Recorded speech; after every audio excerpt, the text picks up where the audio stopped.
I read this most incredible letter this morning from the Rebbe, and I thought you would enjoy it tremendously. The Rebbe is writing like this. Kibalti michtavo, I received your letter.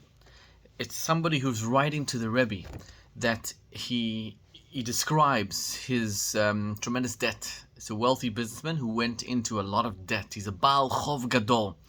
And he's asking for the Rebbe's advice. He has some land that he could still sell. What should he do? He doesn't know what to decide.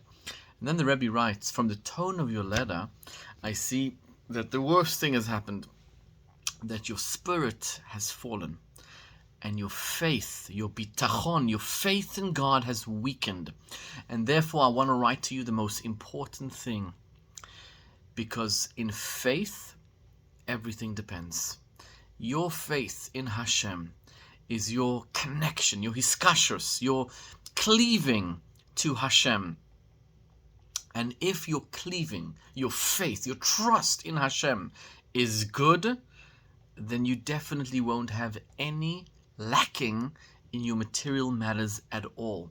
Because from Hashem's perspective, there is no lacking. There's never a lacking. And therefore, the Rebbe writes to him, since you asked for my advice, I'll tell you, here's my advice.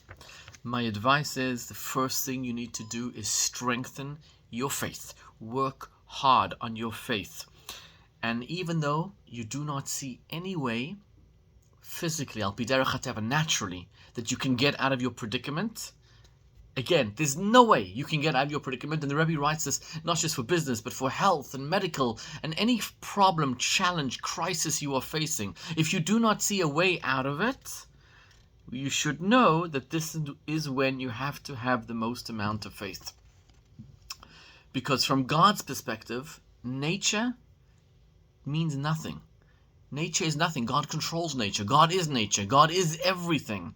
So when you strengthen yourself with faith to Hashem, you're rising above nature, you cleave to Hashem, and all your problems can be dissolved. So whatever crisis, whatever challenge you're facing, says the Rebbe, if you strengthen your faith and you stand above the world, so to speak, even if naturally there's no way out of it, you will be able to succeed beyond your wildest expectations. Because nobody rules you but Hashem. And the Rebbe ends off the letter and he says like this: you should start giving charity. Remember, the person had a problem, he didn't know, he was in debt. The Rebbe says, go start giving charity more than what you are used to, and I'm waiting for good news, begashmius, beruchnius, physically and spiritually. I think this is a tremendous lesson for us. We can all learn from this. Whatever crisis you're facing, whatever challenge you're going through, strengthen your faith in Hashem. There are no limitations from Hashem, and even if there's no way out of it, connect yourself with Torah and mitzvot. Enjoy.